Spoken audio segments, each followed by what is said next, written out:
There is a number every single year that Hal Steinbrenner gives Brian Cashman that he does not want him going over salary-wise. Now, Cashman apparently does have the ability to go over that number, but he has to get it approved by Hal.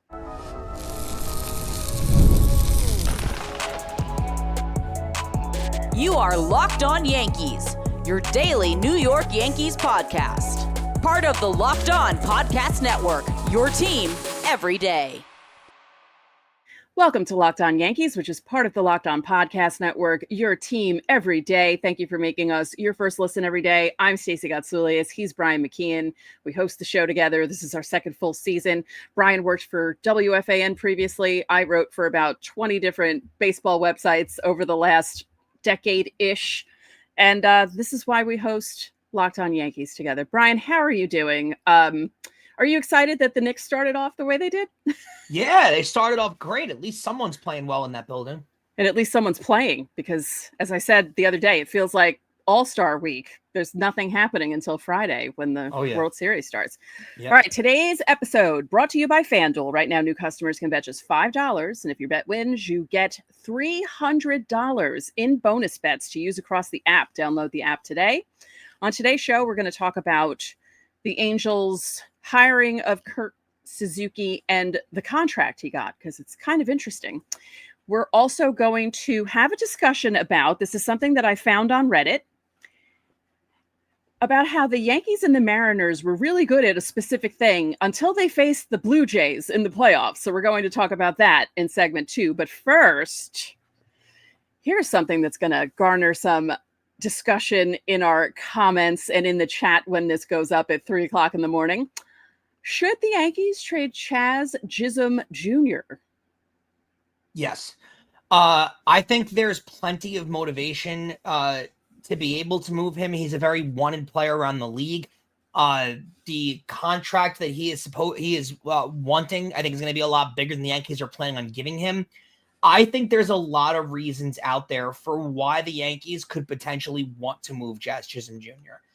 Let's keep into account, first off, there is a number every single year that Hal Steinbrenner gives Brian Cashman that he does not want him going over salary-wise. Now, Cashman apparently does have the ability to go over that number, but he has to get it approved by Hal. They did it in the Judge offseason. That has to get approved by Hal. But if he wants to get under that number and sign a Kyle Tucker, a Cody Bellinger, he's going to have to free up some space somehow. And I think the way that he's going to want to do that is with Jazz Chisholm Jr. and clearing up that contract. Jazz's arbitration number is going to probably go up pretty significantly, seeing that he's coming off of a 30-30 season, and it's his last year of arbitration before he becomes a free agent. To me, that's the only thing that is a negative in trading for Jazz Chisholm Jr. is that he's on his last year of arbitration.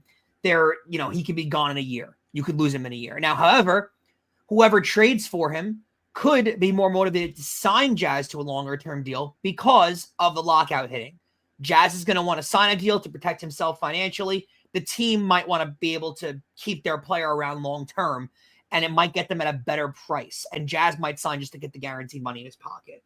So there is that too. I want to preface by saying I do think he'll be on the opening day roster for the Yankees. I don't think they're going to trade him, but I think it's worth exploring. And I do think they should trade him if they get the opportunity to. The Tigers exit press conference after their series ended last, they interviewed all the GM, the brass, the management, everything like that. And they flat out asked the general manager and AJ Hinch, will you guys consider trading Tarek Skubal this offseason? Seeing that there are reports out there that the Tigers and Tarek Skubal are about $250 million apart on a contract. They wouldn't deny it. And if you're not going to deny trading your ace, maybe a 2-time Cy Young Award winner in a couple weeks in a row, that means he's on the open market. Because you either flat out say no, he's not available, or we'll see, but we'll explore all options. That means he's available. So teams are going to be calling on Tarek Skubal. Now, Stacey, I know Jazz just had a great year, 30-30 season. If Tarek Skubal is available, why the heck shouldn't Jazz Chisholm Jr. be available? That's my mindset on this whole thing. I don't think he's ever had a value higher than in the 30-30 season he's coming off. He's 27 years old, right in the prime of his career. let's be honest too. His career high in home runs prior to coming over to the Yankees was 24. His career high on stolen bases was 22. Now, he had 40 last year, but that was combined with the Yankees and the Marlins. The Marlins were a little more free swinging with letting Jazz make his own decisions because they're the Marlins and they're not really anything to play for. So Jazz is kind of stealing bases whenever he feels like it. It's different than with the Yankees. So this was his first year where he really came close to a 30-30 season, which is interesting to talk about.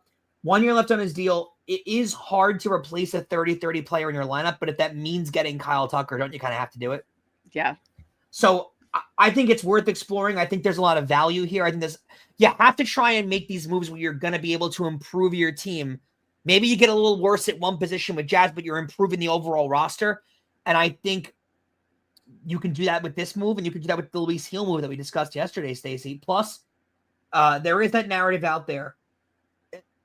It is not clear to most people when Jazz gets up to bat whether Jazz is batting for Jazz or batting for the Yankees.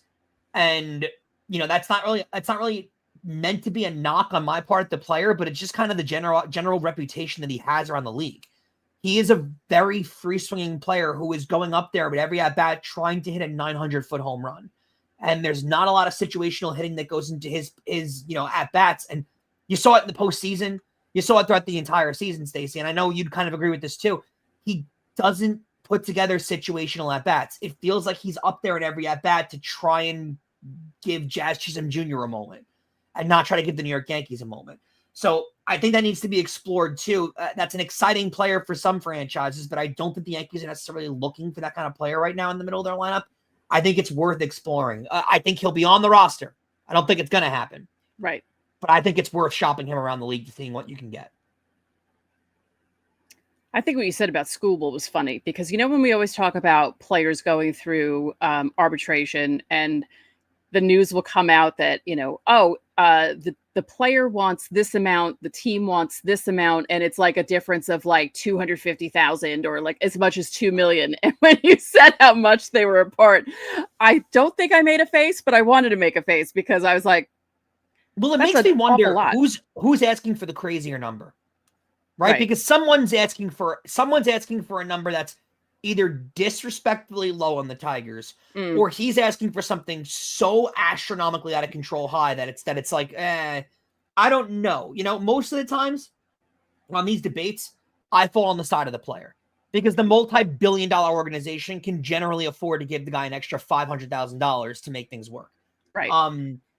But I find it hard to believe that Tarek Skubal's asking for like $700 million here and the Tigers are offering him $450. Right. I don't know if that's the truth. Also, if he wants $450 or $500, I would be insulted if the Tigers are trying to pay him like $250. $250 instead of that. Because he's not worth that. So, the exact numbers haven't come out yet, but all I know is when the GM and the manager are asked flat out in the press conference, are you going to trade Tarek Skubal? And they say, we'll explore all options. If the Yankees were asked that question about Garrett Cole, Carlos Rodon, or Max Fried, they would say, no, they are not available. So keep that in mind. Yeah, that's interesting. Now, if they do trade Jazz, how do they fill second base? Free agency, possibly another trade. Like they have pieces and they could make moves. I don't think that will be a difficult position to fill. It's and again, it's difficult to replace a 30-30 guy, but I don't think you're necessarily looking for a 30-30 guy. I think Jazz just clears up salary. And what would you say the odds are right now that he returns to the Yankees in 2026 or 2027? Are they extremely high that they're going to sign him long-term? Oh, no. Exactly. So to me, with a year left on his deal coming off of a 30-30 year, and if you go into opening day with him, you're not trading your starting second baseman at the deadline. So this is the time to do it. And I actually think you would get something back for him, like of something of significant value. So I don't know how you don't at least explore this. What if some team thinks they're desperate for a Jazz Chisholm Jr.? And like there are teams like that in baseball. What if a team that feels like they're in win now mode or coming off of a playoff spot or, there's a lot of teams that could be involved here. The Cincinnati Reds to me are a perfect example. They could use a middle infielder who can hit 30 home runs and steal a lot of bases. Perfect example for a team that could use him. A team that's lesser up and wants to try and add talent for a cheaper price. The Pittsburgh Pirates would love to add a player like that to the middle of their lineup. Now, I don't know if the Yankees are necessarily starving to trade him to Pittsburgh. What if Pittsburgh offers you 2 top-tier prospects? How do you turn those kind of things down? And Pittsburgh has a lot of motivation to try and create a good team with the most financially flexible way they can do it with, their dominant young starting pitching staff. So, there are options here, and especially coming off of a 30-30 year where the numbers do say that he's not going to repeat that. He never has to come close to it. So I don't know if he's going to repeat that. He's a good fielder, not an unbelievably elite fielder. And all indications are Jazz wants multi-years in an extension. And all indications are Jazz wants pretty significantly highly over market value than what he's actually worth. And if we know anything about the Yankees, they will sit there stagnant and borderline, dare I say, stubborn on whether or not to give you your market worth. They did it with Derek Jeter. They're going to do it with Jazz Chisholm Jr. So if they didn't want to give Derek Jeter above his market value, why the heck would they give Jazz Chisholm Jr. above his market value? So if he's not a guarantee to be on this 2027 roster, why would you not explore moving him now? I just think it's the time, to be honest. We'll see what happens. A lot of interesting things can happen this offseason, so we'll see what the Yankees do. Don't forget, subscribe to the channel, hit the like button on our videos, hit the notifications so you know when our videos go up. You can also join the Locked On Yankees Insiders Club. For the listeners of the show, the link is in the description. If you're watching us on YouTube, there is your QR code. Use your phone, click on it, sign up for the Insiders Club. You can text us questions, comments, reactions to trades. Who knows who's going to be traded this offseason? Signings, again, who knows who's going to be signed this offseason? You also get top priority on FanDuel Friday, which we do every week. We also have a new added perk. We have a private Discord where you can commiserate during games and commiserate during breaking news. There's a 14-day free trial. Coming up, both the Seattle Mariners and New York Yankees were great at striking teams out until they met the Blue Jays in the playoffs. We're going to go through the numbers next. Guys, it's no secret if you're a sports fan, this is by far the best time of the year. And the NFL season is here. The NBA started earlier last night. The NHL is here. College football, NFL, it's all available right at your fingertips. And why not get involved on FanDuel that has an offer that you're not going to want to miss? Right now, new customers can bet just $5 and get $300 in bonus bets if you win. That's right. Pick a bet, put down $5, and if it hits, you'll unlock $300 in bonus bets to use across the app. Now, I love how FanDuel gives me so many ways to play. I've built parlays, I've tried player props, and I've even followed the live lines during the games. It makes watching football, baseball, basketball, hockey so much more exciting when you got a little more action running on the game. And whether you're a casual fan or you love diving into the stats, FanDuel can make the game day experience so much better. So what are you waiting for? Visit FanDuel.com to download the FanDuel app today and get started. And Locked On Yankees is also brought to you by Rugiet. Let's be real. Making excuses doesn't solve anything. We've all heard them before. It's just stress. I'm tired, or it happens to everyone sometimes. When it comes to performance, sometimes your body can just need a little time and a little extra support, and that's where Rugiet comes in. Rugiet.com offers fast-acting doctor-prescribed treatments for ED designed to help you stop making excuses and start making moves. Rugiet makes getting started so easy. You just get connected with a board-certified doctor 100% online, so there's no awkward waiting rooms, no in-person appointments. If prescribed, your treatment will ship discreetly straight to your door. The process is fast, simple, and private, and it's all handled by real doctors. It's about confidence, connection, and getting back to the moments that matter. Visit Rugiet.com/LockedOnMLB to get 15% off your first order. That's Rugiet.com/LockedOnMLB. And don't forget to use our code LockedOnMLB so they know that we sent you. Rugiet, stop making excuses and start making moves. Every week we do Fan Mail Friday. And every week I tell you that if you watch us on YouTube, you can go to our channel's page, click on the post tab, and you will see the latest post where I tell you the deadline, which is Thursday, later today, 5 p.m. Eastern Daylight Time. Get your questions in. And from now until spring training, we're going to take comments as well.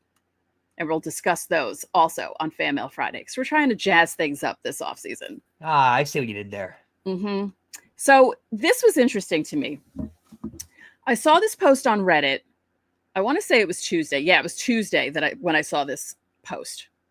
And it's from Reddit user Twisted Logic, who happens to be a Blue Jays fan. And the post says, how hard has it been to strike out the Blue Jays in the playoffs? The Yankees, 4, and Mariners, 10, were both elite at striking out hitters in 2025 and got even better in their first playoff series. Then both teams cratered to the worst of the pack when facing the Blue Jays, which I thought was very interesting. So we have some visuals for you on YouTube, and we'll go through the numbers for the people who are listening because, you can't see what we're putting on the screen.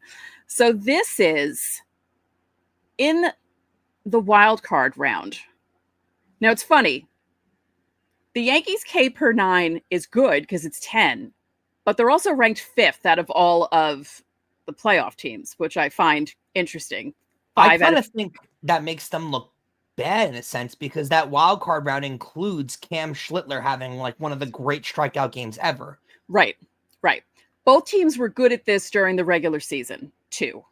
So I need to preface that with that. So showing you the wild card stats. So the Yankees were at a 10 in the wild card round. And wait, hold on. Let's see Seattle. Oh, no, they weren't in the wild card round. That's right, because they won the division. Mm-hmm. Yeah. So then you move on to the divisional round. Seattle's up there with a 9.52, and then the Yankees drop badly to the lowest team left in the playoffs. 6.35. So they go from a 10 to a 6.35. Not good at all. So you see where Seattle is at a 9.52. So then we move to the LCS and look at where Seattle ends up against the Blue Jays. And look at the other numbers. Toronto is at 10.31. LA is at 10.25. Milwaukee's even at 9.79. So that's K per 9. And Seattle dropped down to 5.90 against the Blue Jays. This is what the Blue Jays do to teams in the playoffs. You could see, too, the shortened innings because of the way the series went, too. The Dodgers and Brewers only 36 and 34 innings. Mm-hmm. The other teams are 60 innings, and it's still at 10 Ks per 9. Yeah. That's wild. It's unbelievably impressive, and it's a huge testament to how good Toronto is at just putting the ball in play. Yeah. And then you have the regular season numbers, which I forgot to put in a graphic, but I will put it up right now just so we could see it. Because when I said the Yankees were 4 and the Mariners were 10, that was when the season ended. So look at that. So LA's at the top, the Dodgers. Mm-hmm. You have Houston, Philadelphia, the Yankees. Toronto's at 5, interestingly enough. And then you have Seattle at 10. So Seattle had an 8.77 throughout the entire season, and the Yankees had a 9.0. And then when they face the Blue Jays in the playoffs, everything changes. They can't. It's impressive stuff out of Toronto. It is, honestly. Like, to be able to put the ball in play like that, it's very different than the modern day game where teams just don't put the ball in play at all. It's certainly really impressive. I would say this, though. I think the Dodgers are also pretty skilled at going to be able to put the ball in play. Right. That's the thing. I think they're a different kind of team than the Yankees, who the Yankees are a strikeout heavy team. So I think it does change things a little bit when it comes to going up against the Dodgers. Right. So I wonder, is this going to help the Blue Jays against the Dodgers? Is it going to be like a push between the two teams because they're both good at doing the same thing? Like, I find it interesting. I don't think the Dodgers are going to drop down too much. No, I'd agree. Every time I sit here and try to reevaluate the series, I can't draw up a scenario in my head where this series goes long. Right. Because my question is, can the Blue Jays line up, wear down the Dodgers starters, or will the Dodgers starters finally be the one to shut down the Blue Jays lineup? I think it's probably more likely of the second one right there. That the Blue Jays, like, they're not. I don't know how you get through that Dodgers starting rotation, because we've talked about it in other series, right? Because generally when you're this deep in the postseason, you've got aces on your staff that have gotten you here. And the handicap, I guess, that we always give is, if you get through their ace and you get through the number 2, then you get to the bottom of the rotation, you can kind of make some noise. There is no bottom of the rotation for the Dodgers. It's all aces that you're facing. Okay, you get through Yamamoto, then you got to face Snell. Then you got to face Glasnow. Then you got to face Ohtani. Like, there's no movement of who you're going to face. to me, the key for Toronto is going to have to be not letting the Dodgers, like younger, like not even younger, their lower part of their lineup dominate you. Like, don't let those guys take advantage. Because Ohtani and Betts and Freeman are going to get theirs. They just are. They're always going to get theirs. You got to make it so when Ohtani's up in the 5th inning, there aren't 3 guys already on. You got to let the damage that those guys are going to cause be solo shots. When Mookie hits a double, don't let it be a bases clearing double. Right. You can't allow that stuff to happen. Yeah. The other key is for Toronto to not change their approach at all. Agreed. At the plate.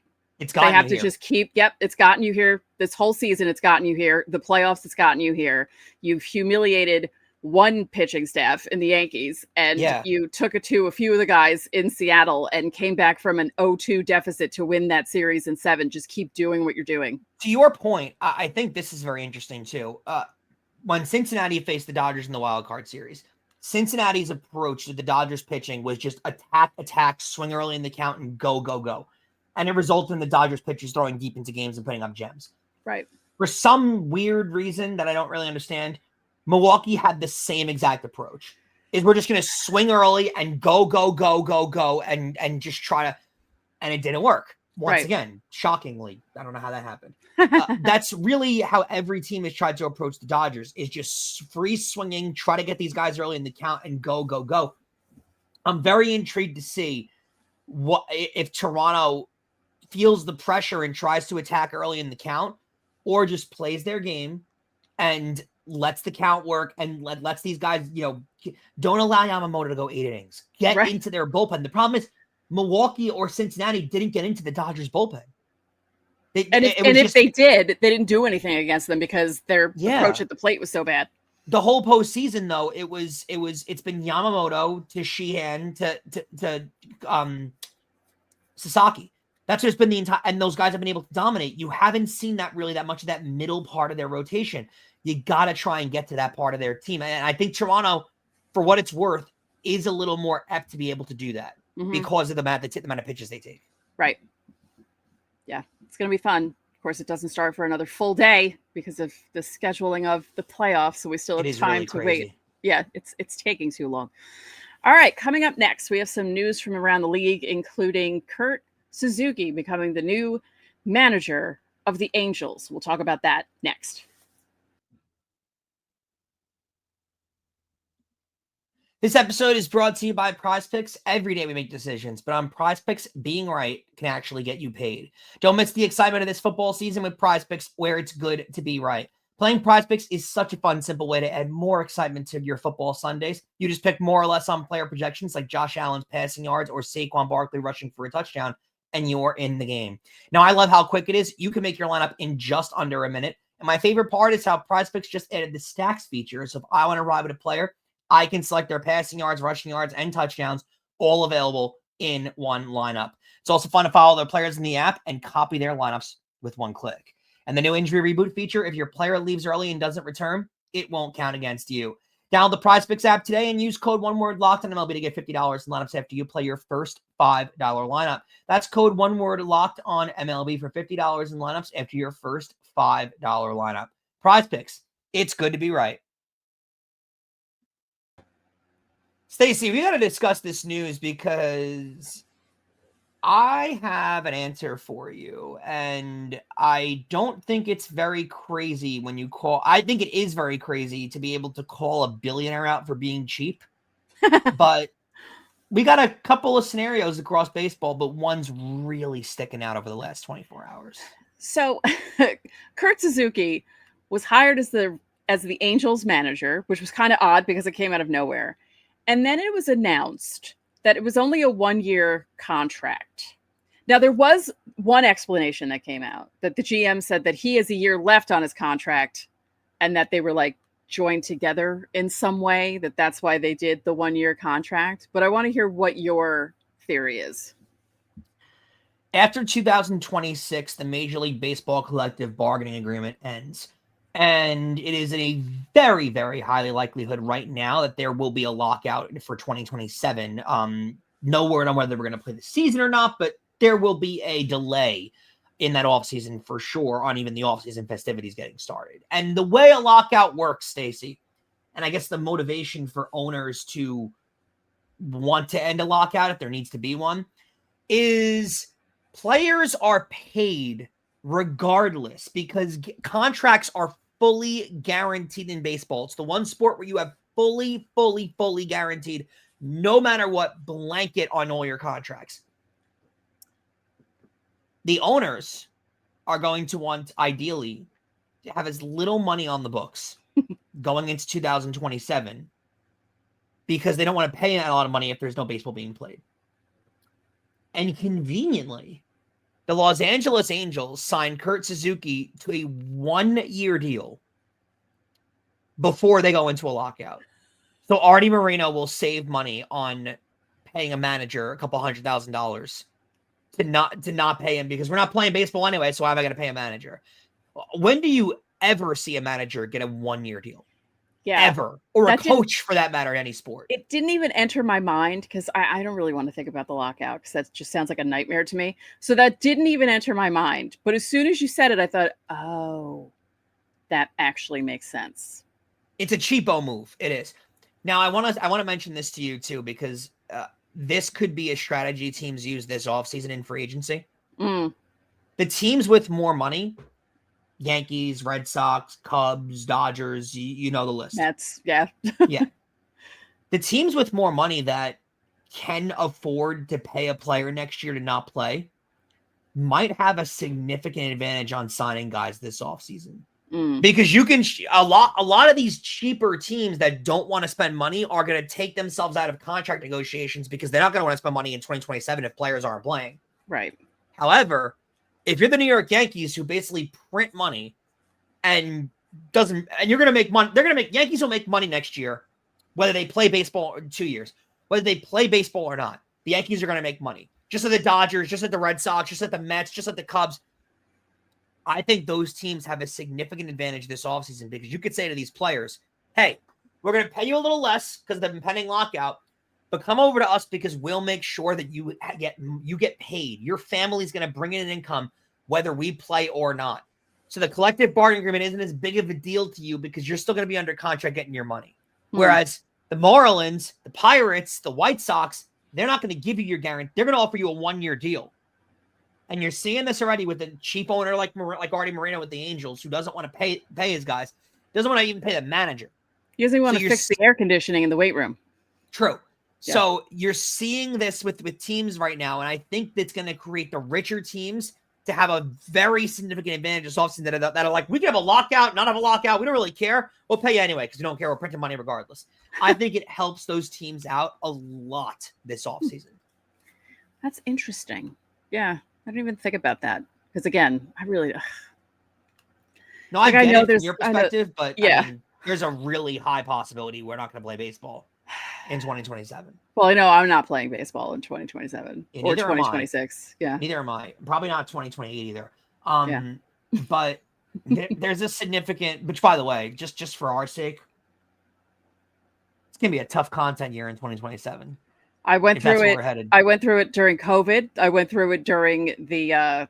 There was a lockout, wasn't there? In 2021, there was a time where they weren't doing anything, and we had to wait for them to start doing stuff before the season started. Like things we were have delayed. To do Fan Mail Friday, Mailbag Monday.